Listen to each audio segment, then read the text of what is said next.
ओम गजाननं भूतगणाधिसेवितं कपितजम्बो फलचारुभक्षणम् उमासुतं शोकविनाशकारकं नमामि विघ्नेश्वर पादपङ्कजम्। गुरुर्ब्रह्मा गुरुर्विष्णु गुरुर्देवो महेश्वरा गुरुः साक्षात् परं ब्रह्म तस्मै श्री गुरवे नमः। अखण्डमण्डलाकारं व्यापकं येन चराचरं तत्पदं दर्शितं येन तस्मै श्री गुरवे नमः। ध्यानमूलं गुरुर्मूर्ति पूजामूलं गुरुर्पदं मंत्रमूलं गुरुर्वाक्यं मोक्षमूलं गुरुकृपा। कर्पूरगौरं करुणावतारं संसारसारं बुद्धिकेन्द्रहारं सदा वसन्तं हृदयारविन्दे भवानी सहितं नमामि।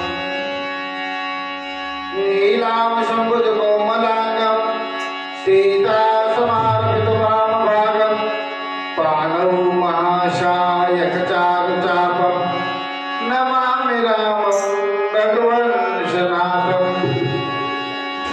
शान्ताकारं भुजगशयनं पद्मनाभं सुरेशं विश्वाधारं गगनसदृशं मेघवर्णं शुभाङ्गं लक्ष्मीकान्तं कमलनयनं योगभिर्ध्यानगम्यं वन्दे विष्णुं भवभयहरं सर्वलोकैकनाथं।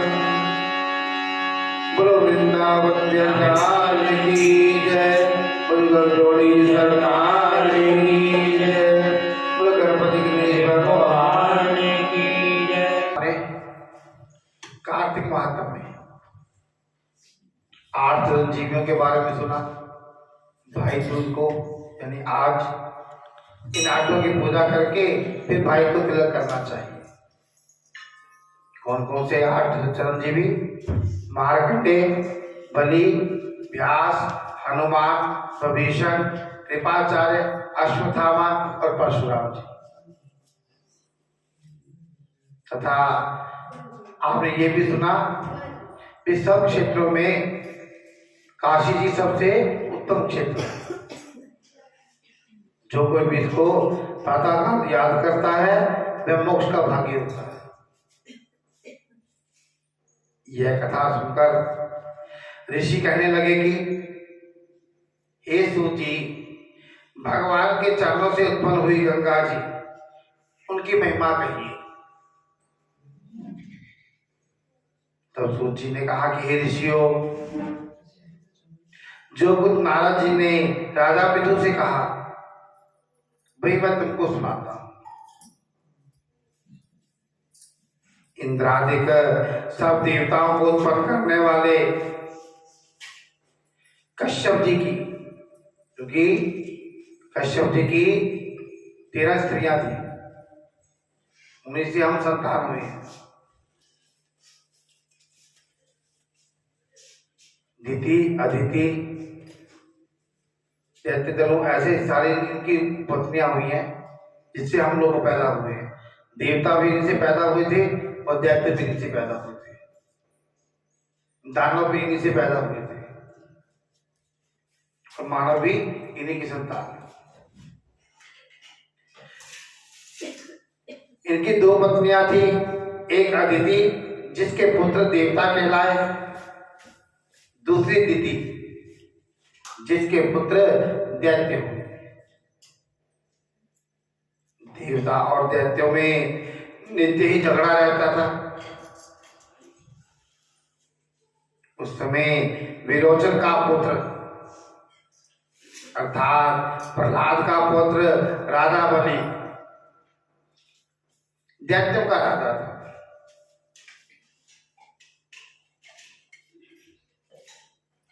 उसकी सेना अत्यंत विशाल थी। उसने समस्त पृथ्वी को जीतकर स्वर्ग का राज्य प्राप्त करने के लिए देवताओं पर चढ़ाई कर दी।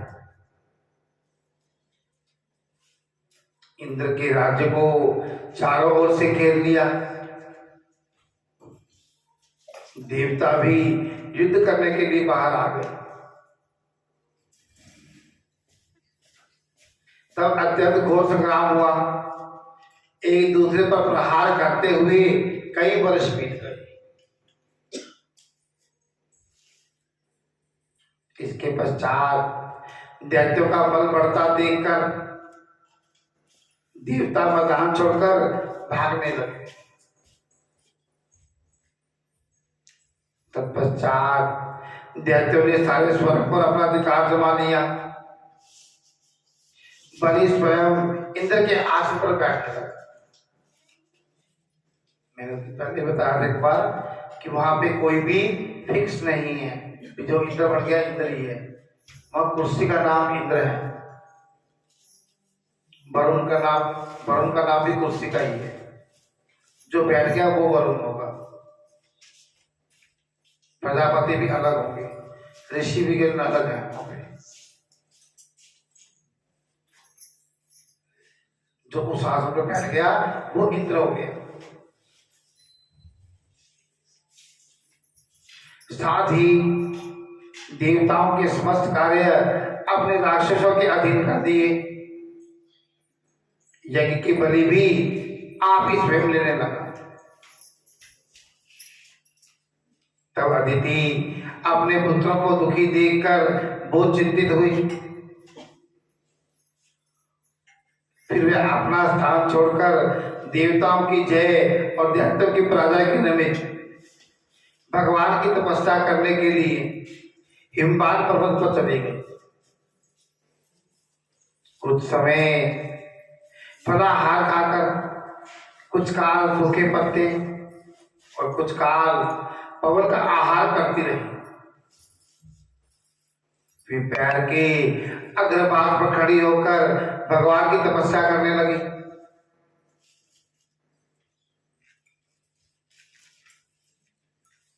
इस प्रकार 1000 वर्ष तक उग्र तपस्या की। तपस्या करना आसान नहीं। तप करना और सूली पे चढ़ना दोनों एक बराबर है।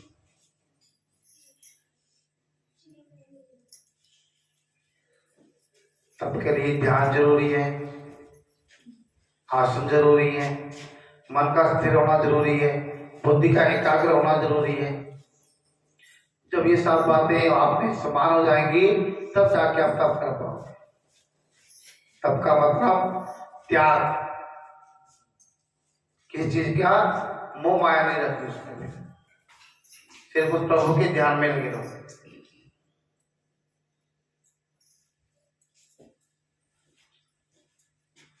मायावी राक्षस अदिति को घोर तपस्या से चिंतित होकर राक्षसी माया से देवताओं का रूप धारण करके अदिति के पास जाकर कहने लगे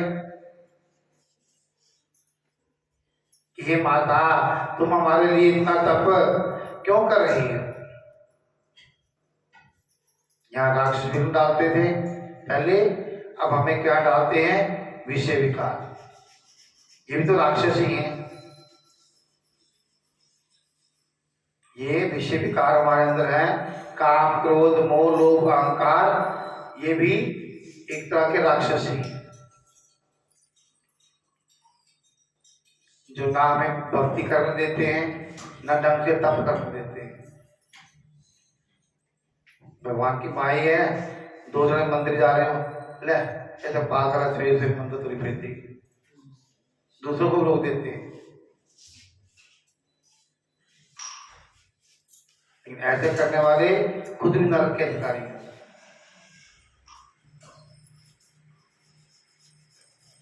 आत्मघात करना सब शास्त्रों में पाप बताया गया।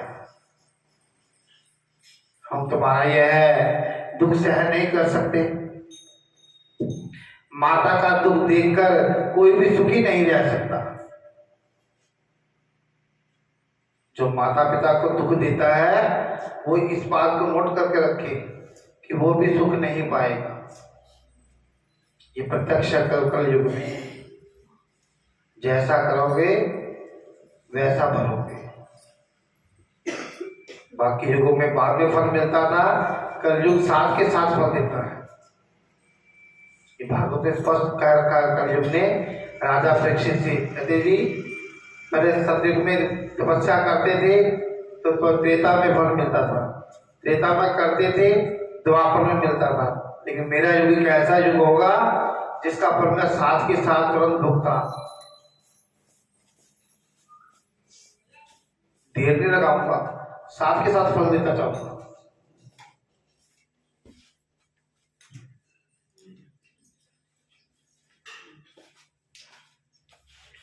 और माता से कोई विमुख नहीं हो सकता, कि माँ तो माँ ही है। हमारे यहाँ दुर्गा सप्तमी में अपराध क्षमा स्तोत्र है, उसमें कहते हैं कपुत्रो पुत्रो कपुत्रो जायते पर माता कुमाता न भवति। पुत्र कपुत्र हो जाएगा पर माता कुमाता कभी नहीं होगी।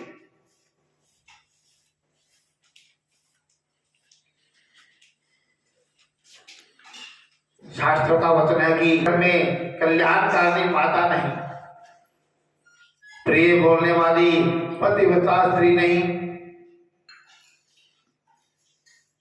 उसका जीवन निरर्थक है, बेकार है। अतएव आप तब छोड़कर अपने पुत्रों को सुखी कीजिए। परंतु यह सुनकर भी अदिति समाधि से चलायमान रहे, अपनी समाधि उन्होंने तोड़ी नहीं।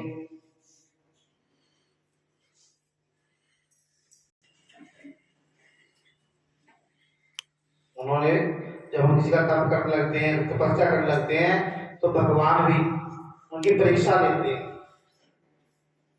कि सच्चा है कि झूठा। यदि हम अडिग रहे तो फिर भगवान भी कृपा करते हैं। रामचरितमानस में लिखा है अनेक पदार्थ जगमा, जिसे कृपा हो जाएगी वो अपने आप वहां से बैठा खिंचवाएगा।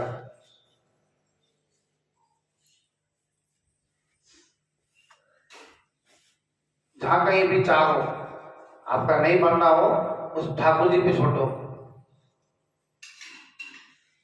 देखो आपको फिर बुलाएगा कि नहीं बुलाएगा। हमारी श्रद्धा भावना सच्ची हो। तब उन्होंने अदिति को मार डालने का निश्चय किया। अतः उन्होंने अदिति को जीवित जला देने के लिए उस वन में आग लगा दी, परंतु उस अग्नि में दैत्य स्वयं ही जल गए। अदिति को किसी प्रकार की हानि नहीं पहुंची और ना ही उन्हें इस बात का कुछ पता चला, क्योंकि भगवान ने अपने चक्र सुदर्शन से अदिति की रक्षा की थी। बोलो वृंदावन बिहारी लाल की जय।